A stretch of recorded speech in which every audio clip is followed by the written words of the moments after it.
Bridgmate 2, introductory film produced, directed, and starring Bob Lee. Okay, this is going to be a short little lesson on how to use the Bridgemates. That's these little devices here. Everyone will have one on their table. A little bit about duplicate bridge etiquette. In duplicate bridge, everyone's got a job. North, south. North job is to keep score, and they'll run the little computers. South job is to move the boards from one table to the other.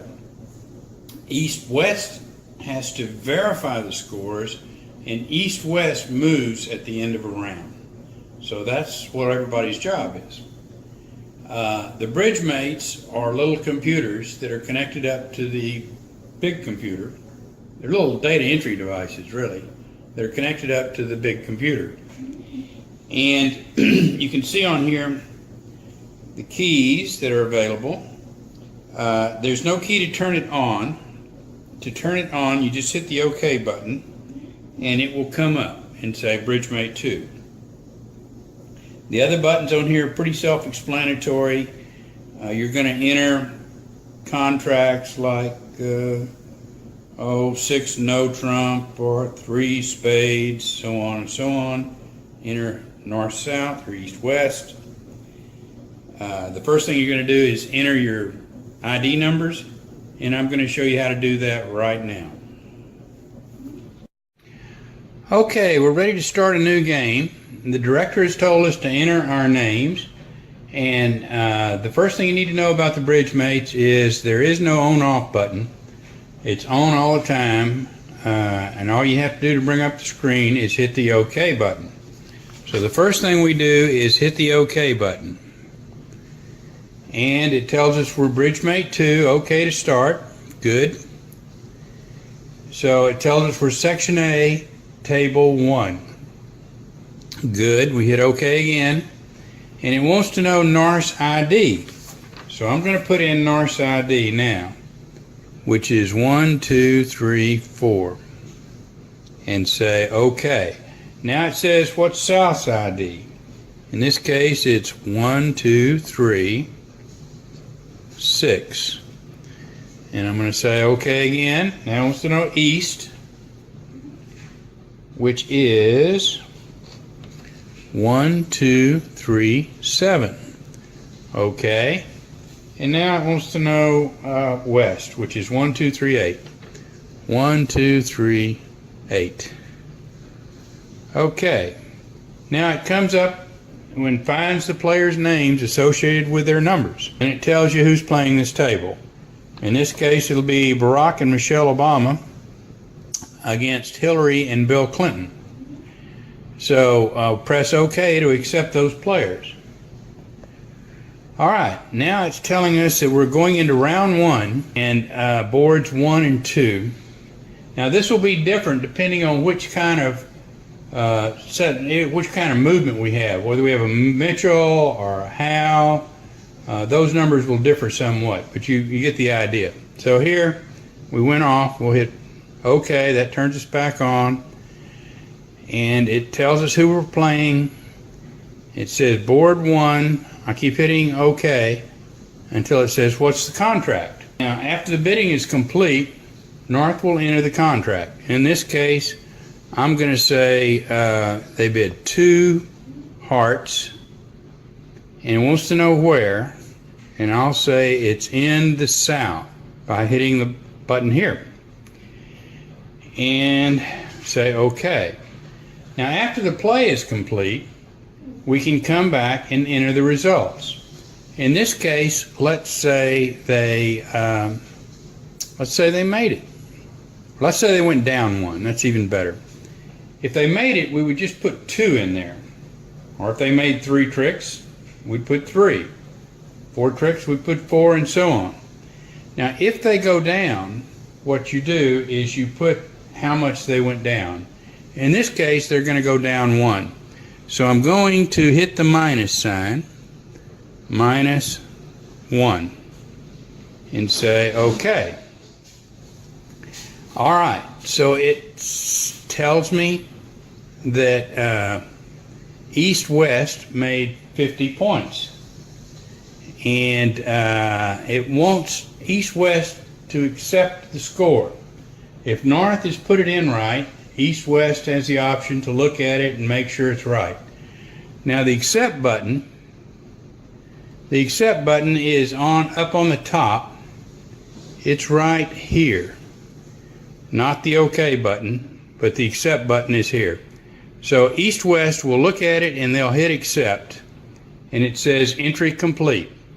And it also gives you a percentage on the boards that have been played so far. Now, so far we've only played one board, so it's 50-50, and that doesn't really mean anything. Hit OK. It'll show us what other boards have done. No other boards. Takes us to board 2. Okay, board 2. Again, we enter the contract. For instance, I'll say that the contract was bid at 3, no trump, in the east. I'll say OK, and the results are he made 3. So I'll hit 3, and now it says I want to verify that. East-west, please verify the results. So at this point I just hit the verify button, and again it tells me the results, gives me the other tables, and so you see how that goes. And that's the end of round 1. And we go to round 2. Tells us we're going to play boards 3 and 4. And now it's going to be Barack Obama, Michelle Obama against Barbara Bush and George Bush. There are a couple of things I need to point out about the Bridgemate keyboard. We've talked about how we put in the bid, but what happens if everybody passes? Well, there's a special key on the keyboard for just that situation. It's not easy to see. It's the K key, and you'll notice that in green it says pass. You click this key just as if you were putting in the number of the contract, and it will take you to the next round. Well, now that we all know how to enter our contract, my question is, what happens if the contract's doubled? Well, it turns out that there's a special key that handles that situation. It's the double key, and it's shown here. Simply enter your contract, and then all you have to do is hit the double key and carry on. Now, if the contract is redoubled, do you hit the double key twice? No, no, no. There is a special key for redouble, and that's shown right here. Simply hit the double X key if the contract is redoubled after you enter the contract, and then carry on. So those are the special conditions that occur when we have a contract doubled or redoubled. With the accept button. Now, as I told you earlier, after North puts in the contract, East-West has the option to either accept or reject it. The accept key is not the OK key. It's in a little different place, and it will say accept over it. If you look at the upper right-hand corner, that's where the accept key is. We're going to talk a little bit about the names function. The names function allows you to correct names when they're put in incorrectly. I know this was incorrect because when it first came on, there was a name missing. So to use the name function, you go up and you hit, well, went off, all right. Now you go up and you hit names, and it shows me that North, they don't know who North is. So I need to correct that. Well, see the correct key on the upper right-hand side, right here. If you hit the correct key, it'll bring up the numbers. Now, I can correct that one, or I can use the up arrow and down arrow keys to correct any one. But I happen to know that that one is wrong, and I know what's wrong with it. So I'm going to hit cancel to take the last number out, which is a 0, but should have been an 8. and I'm going to put the 8 in, and then I'm going to say OK, and it takes me to the next number. I know that's OK, and I know that's OK, and I know that's OK. So I hit OK again, and boom. Now I've got all my names corrected. So all I got to do is hit OK to accept, and now we're back to board 1. So that's how you go in and change names if you put them in wrong. I.e., you put in the number wrong, you put in the user number wrong. Finally, let's talk about when we make a mistake and we want to go back and correct it. Many times you can do that by hitting the cancel key. The cancel key is shown here, and if you make a mistake, just hit cancel and it should take you back one step. And you can go back several steps. That's basically how you get into the system and set up the boards. Okay, I want to show you one other detail here of what happens when you make a mistake on entry. Let's say we're going to round 3 now. We're going to play boards 5 and 6. And that's who we're playing. We go down, we enter our contract, and we say it's 3, no trump. And I hit enter. Whoops. What didn't I do? I didn't tell the system who was playing it. So after you hit your contract, the next thing you do is go down to your either north-south key or your east-west key, and you hit the appropriate contract. If it's north, you hit it 1 time, south, you hit it twice. And then we'll say OK, and now it's ready for the results. Put the results in 3, and we go through the same routine.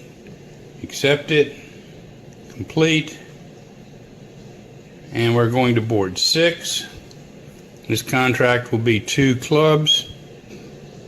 Forgot whose it is. It's east, and the results were 2. And we're going to the verification screen, and I have to hit verify. And that's the end of session.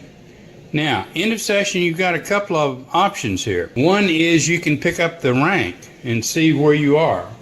Now, that's as of all the boards that have reported. So we're going to do that, and the rank button is right here. The ranking screen shows us how we rank after the boards have been reported, up to the number of boards that have been reported. Now, in this case, we rank, north-south ranks 43%, and east-west is at 58%. This is particularly meaningful at the end of the game. Right now, the ranking is as of 8 boards that have been reported. The screen that follows shows us how each board was played. We can go back and review all the boards that have been reported. Well, that's my video, and let's go play duplicate bridge, and good luck, everybody.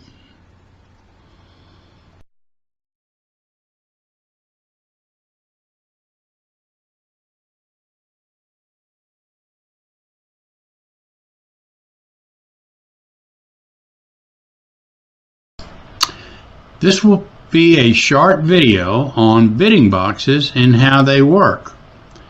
Bidding boxes are something that comes along with duplicate bridge. If you're new to duplicate bridge, this may seem a bit strange, but there's really a good reason for it. First of all, in duplicate bridge, we're competing against everyone in the room. Everyone is going to play the same boards, and we are competing against the pair that's on either side of us.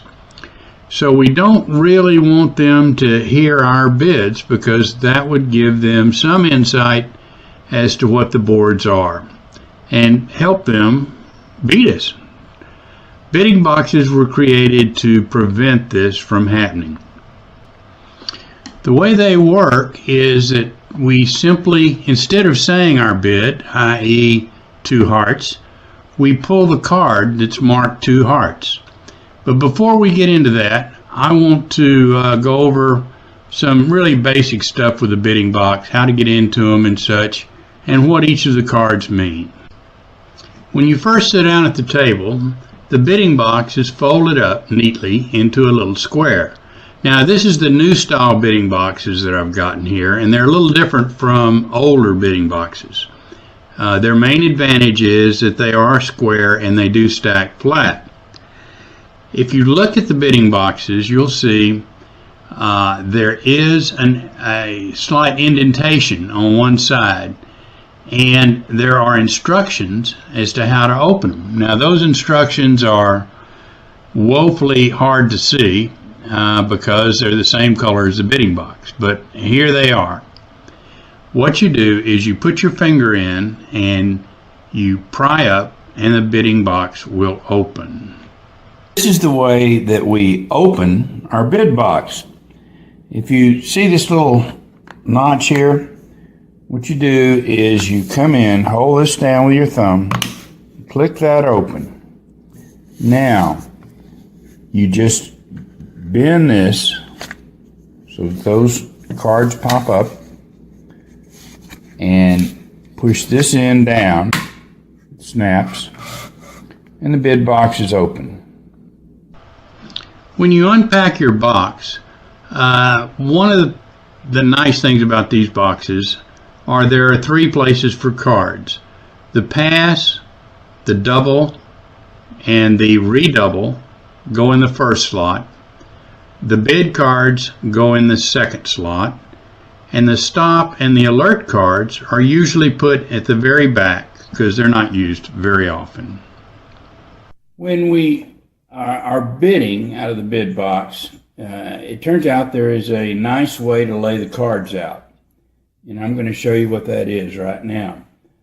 Okay, let's say that on the very first bid we want to make, one of my favorite bids is to pass. We simply pull out the pass card and lay it on the table like that. Now, bidding goes around, and let's say it comes back to us, and we want to bid now 2 hearts. We reach in, hold the heart, 2 heart, and we take everything behind it, pull it out, and we lay it down like that. Now, you notice I put it on the pass card with the pass showing. That's so that so the table will know what each of our bids were. For instance, if our next bid is 2 no trump, again, I would grab the 2 no trump, grab everything behind it, and lay it down like that. Then we come around again, and let's say they got the bid, and we want to double that bid. I'll grab the double and lay it down like that. Finally, it comes around to the end, and we just pass by putting the pass right there. So you can see at the end of the bidding, look at what everyone has bid, and you don't really have to go through a review. One of the nice things about the card system that we use is when they're laid out properly, you can see a complete history of the bid without having to ask for a review. Before every player, there is the sequence that they bid. So when the bidding is over, you can stop it. You can say, just hold it, let me look a minute. And you can look at each player's sequence and tell what was bid.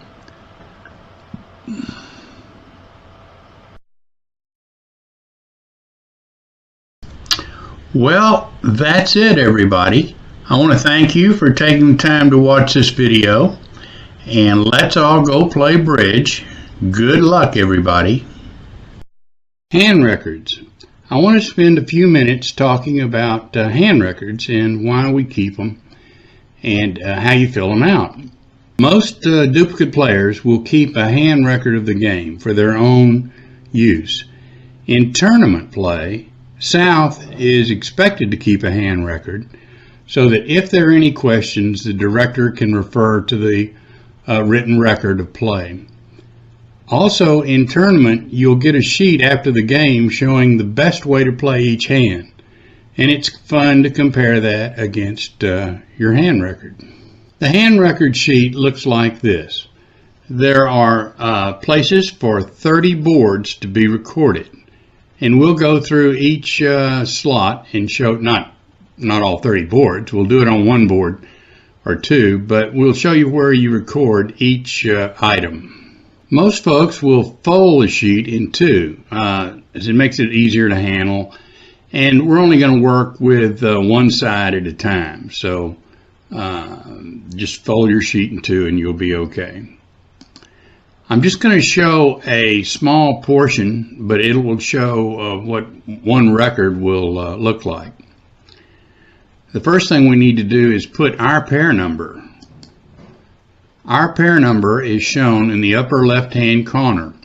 So you write the pair number in there. In this case, we're pair 2 east-west. Next, we need to locate the board number that we're going to be recording. If you look on the far left-hand side where it says bid number, it's actually board number. In this case, we're going to be recording the results for board 3. Now, take a look at the next column. It says south, east, west. And if you look at the top of that column, it tells you that it's going to be the declare and the vulnerability. In other words, south is going to be the opening bid, and east-west is vulnerable. So you declare on the top, vulnerability on the bottom. Next, we want to record the opponent's pair number. That's the next column over. And in this case, we're playing opponent number 5.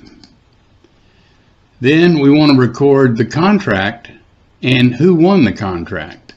In this case, we're playing 3 no trump in the north. The next thing we want to record is the outcome of the contract and the lead card. Actually, we're going to record the lead card first, but I'm a little out of order here, bear with me. In this case, the lead card was the 3 of diamonds, and we recorded that in the lead card slot. Next, we want to record the outcome. In this case, we made our contract, and then the result minus 430. Now let's go to the next board. We're still at pair 5 north-south, and this time the contract is 4 hearts in the east, and the lead card was the ace of spades, and we went down 2 this time. Before we made plus 4, but this time we went down 2. And so our score is a minus 200. Now going to the next board, we're moving tables now, and we've gone to pair 6. This time the contract is 3 no in the south, and it's been doubled. The lead card was the 4 of spades, and the result was a minus 2. We went down 2. And so our score is 500. So now we know how to record scores on our hand record. What do we do with it when it's over? As I said, in tournament play, you'll get a sheet that shows you how you should have played each board, what the best outcome for each board was. We don't do that here at club because it costs extra money. But what I do is I present a record of how everyone played the boards on our website. So if you go to our web page, you'll be able to see how the boards were played. When you enter our web page on the home page, you'll see pictures of the winners of the last game and results of the last game and how everyone placed. To see the detail on how everything was played, we need to go to our results page. The results page is shown up here in the upper right hand corner. If you click on results, it will take you to the results page. Now the results page looks like this. There are a number of lines, and I'll go through some of them and let you know what they mean. Let's take a look at line 1. It says board 1 was played at table 2. The north-south pair was pair 2. The east-west pair was pair 3.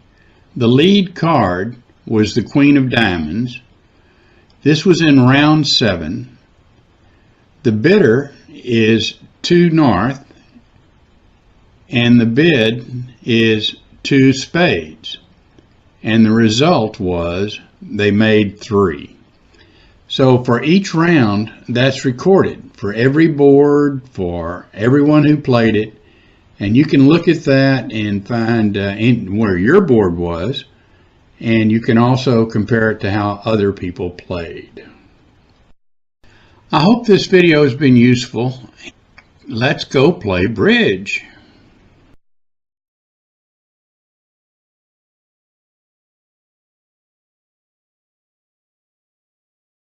Making Duplicate Boards by Bob Lee.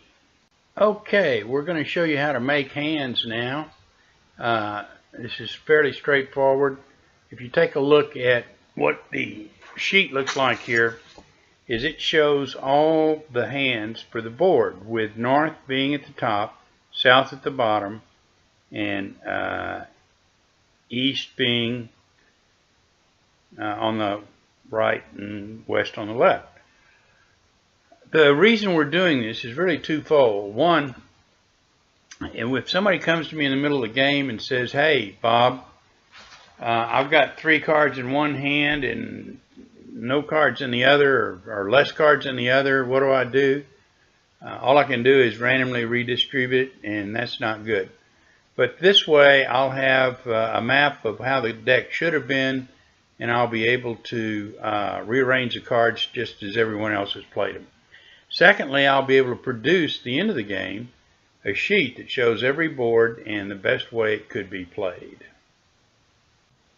Now when the boards come to us, they've been set up just like this, with the suits in each of north, south, east, and west.